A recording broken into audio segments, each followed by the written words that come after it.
dando mão para outra. Mas fechando a história de Jesus, o que é o plano da salvação? Deus então planejou, fez um plano de salvação. Para Deus, 1000 anos é um dia. Você entendeu? Nós estamos em 2025. Para ele é 2 dias e pouco.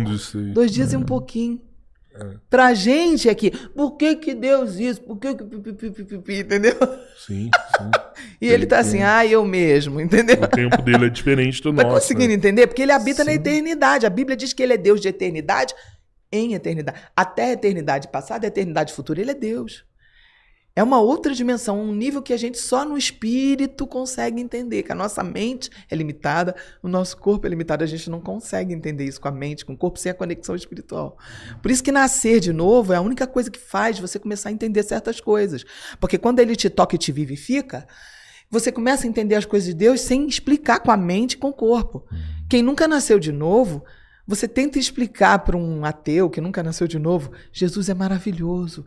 Deus, olha, Santo Agostinho comprovou pela lógica, mas ele não consegue. Ele não consegue entender as coisas do espírito, se discernem espiritualmente. A pastora falou que Jesus, só de olhar assim de dó, ele já curava as pessoas, né? Às vezes ele de olhar, às vezes, geralmente ele usava a palavra para curar. Ele dava uma palavra e a pessoa era curada. Sim. Às vezes ele tocava, às vezes não, às vezes ele só declarava. Eu fico pensando muito nisso, que Maria gestou Jesus, né? Por 9 meses dentro dela. Muito lindo. O sangue dela tá nele, assim, sim, né? Só de uma mulher. O corpo dele tinha o sangue só de uma mulher. O sangue só dela. É. Então, assim... Ironia de Deus, né? Demais, né? Maria pode ser só uma mulher? Maria era só uma mulher porque ele precisava vir como homem. Sim, mas... Ele precisava dessa humanidade de Maria para nascer como homem. Ela não pode ser só uma mulher, ela gestou o Salvador. Ela é muito mais do que isso. Ela é, só entre aspas, na humanidade, mas ela é uma mulher muito especial. Ela foi escolhida a dedo por Deus. Ela era muito crente. E de modo que, quando ela encontra Isabel... e o bebê salta no ventre de Isabel, João Batista, Maria começa a ter um cântico de adoração e no meio do cântico dela, ela diz, eu me regozijo no meu Salvador. Maria estava grávida do Salvador dela. Ela precisou ser salva também. Ela precisou ser salva também. Também, ela era humana. Ela declara, eu me regozijo no meu Salvador. É muito lindo. Maria foi muito especial. Eu acho que depois de Jesus, de todas as pessoas quem eu gostaria de, chegando no céu, sentar para conversar, seria com ela. Porque ninguém sofreu depois de Jesus. Eu ia falar isso, porque ela aceitou um sofrimento. Ninguém sofreu igual a ela. Depois de Jesus, ela foi quem sofreu mais. Nós podemos falar que Maria é uma santa? Olha, ela era uma santa, porque na Bíblia, santos são todas as pessoas que vivem em santidade, que vivem em comunhão profunda com a santificação de Deus. Todos nós podemos ser chamados de santos se estivermos vivendo em santidade. Tem muitos textos que Deus se refere a nós, os seus santos, os apóstolos, Senhor, cuida dos seus santos, chamando a gente, o corpo de Cristo, os filhos de Deus, de seus santos. E a gente pode falar para Maria interceder por nós? Ou Aí a gente pede direto para Jesus interceder? Aí entra um problema, porque nós temos uma diferença entre a Bíblia católica e a Bíblia evangélica, que para mim é muito pequena, porque para mim muito mais é o que nos une do que o que nos separa. Claro. Né? Mas nós temos uma diferença, né? Muitos católicos têm essa doutrina de acreditar que a Maria é a intercessora. Porém, isso não está nos originais da palavra. Ela não foi para a cruz, ela não morreu na cruz, ela não ressuscitou. Então é complicado, porque isso pode ser uma estratégia para te desviar a atenção de quem realmente fez o trabalho.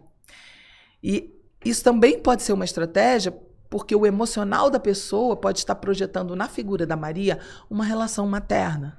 Eu me lembro quando eu era católica, antes de eu ser cristã evangélica, que eu tinha estátuas de Nossa Senhora em casa, minha mãe tinha, e eu tinha muito forte esse sentimento em relação à figura da Nossa Senhora. né, a figura da Maria, eu tinha essa coisa da projeção da mãezinha e tal. Era muito emocional essa relação. Mas você acha que pode ser uma estratégia do mal? Porque pode. Uma estratégia do diabo, do demônio? Pode ser, porque ele tentará se infiltrar em tudo o que ele puder. Ele pode fazer, por exemplo, como ele faz, entrar numa igreja, no meio de pessoas boas, tentar se infiltrar ali. Então, se ele pode fazer isso dentro de uma igreja, pode tentar fazer de várias outras formas. Infiltrar uma doutrina que tire um pouco da atenção do que realmente vai fazer a diferença. Pode, né?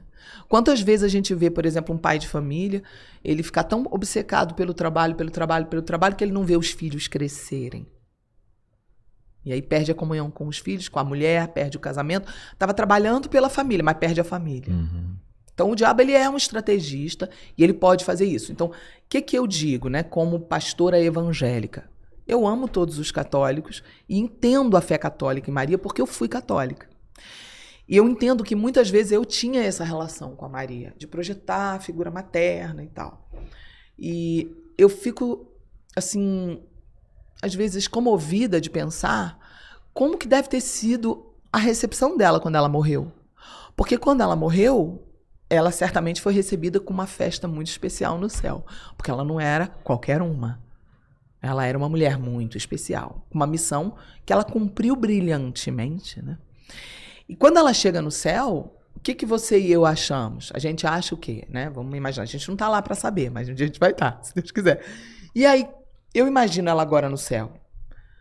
Eu não imagino Maria descendo do céu para cá para ficar vagando aqui igual uma alma penada, um espírito moribundo que fica ouvindo a vida dos outros e vivendo a vida dos outros depois de tudo que ela passou. Porque ela engravidou sem nunca ter feito sexo, quase que ela é apedrejada. Se o anjo não aparece para José, ela provavelmente seria apedrejada até a morte, porque já era considerado adultério, ela já tinha um compromisso de casamento, de pré-casamento, de noivado com ele, porque ela estava desposada, daí que vem a palavra esposa, que significa noiva. Por isso eu digo, não chame sua mulher de esposa, chame de mulher, porque você vai estar declarando que ela é sua noiva e não tua mulher. Então ela estava desposada com José, ela não era casada com José. Ainda mais já existia na lei um compromisso. Então ela já poderia ser apedrejada ali. Então ela correu esse risco. José ouviu a Deus, escondeu junto, deixaram pensar que eles tinham feito sexo antes, que eles tinham pecado, deixaram todo mundo pensar isso. Casam e ela tem as dores de parto, ela põe para fora um bebê sem uma maternidade dentro do estábulo. Ela amamenta, ela sente o amor de uma mãe que ela sentiu. Claro. Só que ela sabia que ele não era filho dela, porque Deus falou para ela, o anjo falou para ela, você será a mãe do Filho de Deus, você vai gerar o Filho de Deus. Ela sabia que era uma missão. Mas ela era mãe dele. Mãe biológica, ela sentiu o amor de mãe, sofreu como uma mãe. Mas ele falou, Deus falou para ela que o filho não era dela. Mas ele avisou o quanto seria difícil com certeza, dela, né? Porque com certeza. Para uma mãe, as dores que Jesus sentiu, a mãe sente. Não, imagine. Sabe, não a dor física, mas uma dor... Ninguém sentiu igual a ela. No filme do Mel Gibson, que eu gosto muito, porque o Mel Gibson é católico, né? Eu gosto muito do Paixão de Cristo dele, porque ele, por ser um católico, ele teve esse cuidado que eu sempre senti falta nos outros filmes. De retratador de Maria, que ninguém consegue dimensionar. Não. Porque ninguém viveu. Só ele viveu pior do que ela.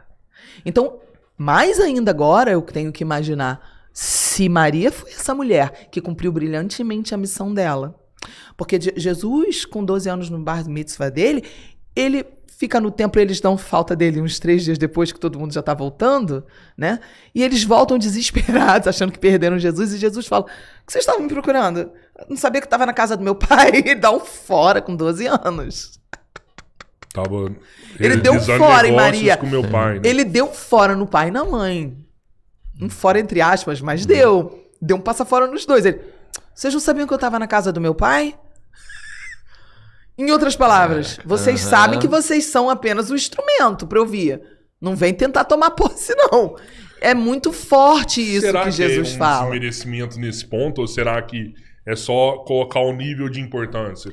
Eu estava num lugar mais importante. Vamos lá. Não quer dizer que vocês não são importantes. Vamos lá. Deus, ele não tem complexo de inferioridade e ele não precisa provar nada pra ninguém. E a gente vai ter que lidar com as nossas dores, com nossos recalques, com nossos problemas, com nossos complexos. Isso não vai afetar a Deus. Ele é Deus. Ele é todo-poderoso. Ele perguntou pra ela, você aceita? Ela entendeu a honra que seria aceitar a missão. É uma honra viver o que ela viveu. A gente nunca vai saber o que foi. O nível do poder de Deus, do Espírito Santo que estava dentro dela, o que é você gestar o Filho de Deus. Aquela experiência ali valeu a vida. Ela poderia ter morrido na hora do parto e já tinha valido a vida dela. Entendeu? Essa que é a verdade. Então, o que acontece? Deus, ele não tá lambendo ferida da pessoa. Você tá magoadinho comigo? Porque isso é coisa de quem tá o quê? Preocupado se o outro vai rejeitar. Deus não tá preocupado se alguém vai rejeitar ele. Ele é Deus.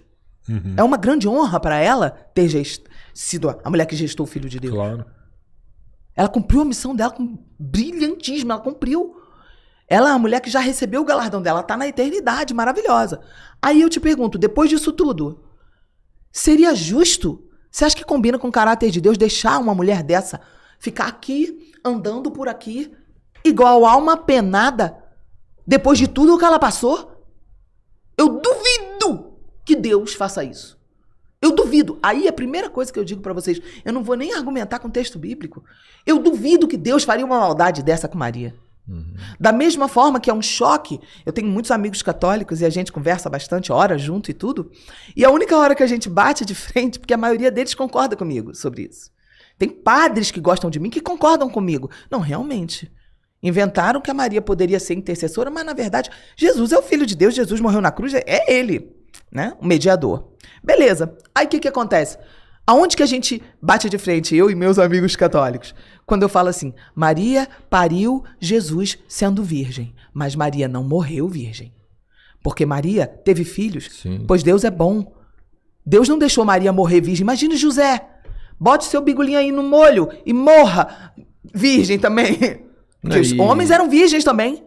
Sim. Ninguém tinha vida sexual. E para José e para Maria, já que Jesus não ia ficar aqui, eles precisariam de ter uma continuidade da... Obrigada. E outra coisa, por que Deus faria isso com José e com Maria? Que se casaram e cumpriram a missão. Cumpriu a missão, pronto.